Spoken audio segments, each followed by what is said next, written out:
بسم اللہ الرحمن الرحیم بسم اللہ الرحمن الرحیم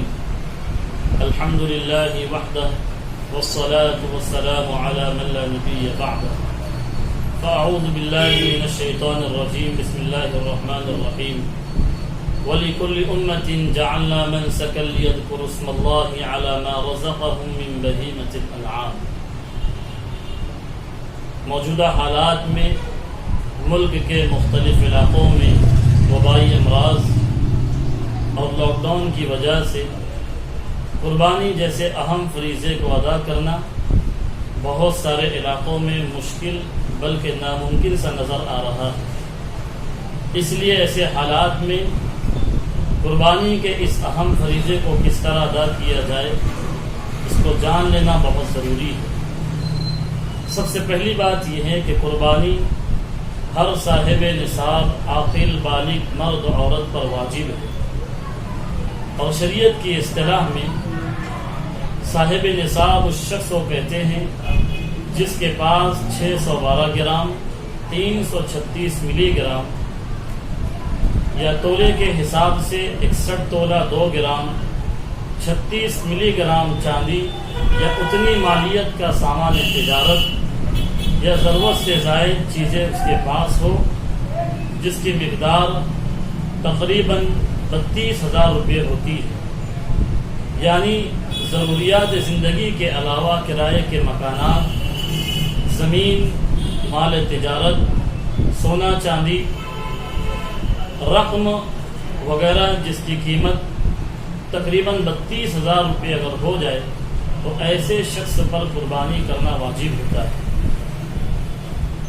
نیز قربانی کے وجوب کے لیے 32,000 کی مالیت پر سال کا گزرنا شرط نہیں ہے، یعنی اگر کسی شخص کے پاس 12 ذی الحجہ کی سورج غروب ہونے سے پہلے اگر اتنی رقم اس کے پاس آ جائے تو اس شخص پر بھی قربانی کرنا واجب ہے۔ قربانی کا کوئی بدل نہیں۔ اگر کوئی شخص ایام قربانی میں قربانی کی بجائے صدقہ و خیرات کر دے تو یہ صدقہ و خیرات کرنا نہ تو قربانی کا بدل ہے اور نہ ہی اس سے قربانی کا فریضہ ادا ہوگا۔ ہاں، اگر قربانی کی تمام تر کوششوں کے باوجود اپنے مقام پر قربانی کرنا ممکن نہ ہو تو کسی دوسرے علاقے میں جہاں قربانی کی سہولت ہو وہاں قربانی کرا لی جائے، یا یہ کہ قربانی میں حصہ لے لیا جائے تاکہ قربانی کا ایک اہم فریضہ ادا ہو جائے۔ اور اگر یہ صورت بھی ممکن نہ ہو کہ ایام قربانی میں تمام تر کوششوں کے باوجود اگر قربانی نہیں کر سکا تو اب 2 صورتیں ہیں۔ پہلی صورت یہ ہے کہ اگر جانور خرید چکا تھا اور ایام قربانی میں کسی مجبوری کی وجہ سے یا قانونی دشواری کی وجہ سے قربانی نہیں کر سکا تو اب ایام قربانی گزر جانے کے بعد اس جانور کو زندہ صدقہ کر دینا ضروری ہے۔ دوسری صورت یہ ہے کہ اگر قربانی کا جانور نہیں خریدا تھا تو ایام قربانی گزر جانے کے بعد 1 سالہ متوسط بکرے یا بکرے کی قیمت صدقہ کرنا ضروری ہے۔ یاد رہے کہ صدقہ کرنے میں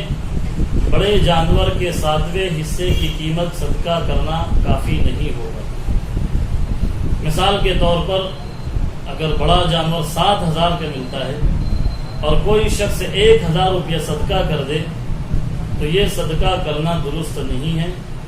بلکہ 1 سالہ متوسط بکرے یا بکرے کی قیمت صدقہ کرنا ضروری ہے۔ اسی طرح صدقہ بھی ایام قربانی گزر جانے کے بعد کیا جائے گا، نہ یہ کہ ایام قربانی میں۔ یہ وہ چند ضروری مسائل ہیں جو لاک ڈاؤن کی وجہ سے عوام الناس کے ذہنوں میں گردش کر رہے ہیں۔ ضروری سمجھا گیا کہ ان مسائل کا شریعت کی روشنی میں حل بتلا دیا جائے تاکہ عمل کرنا آسان ہو جائے۔ اللہ تبارک و تعالی ہم تمام کو عمل کی توفیق عطا فرمائے۔ وآخر الدعوانا الحمدللہ رب العالمین۔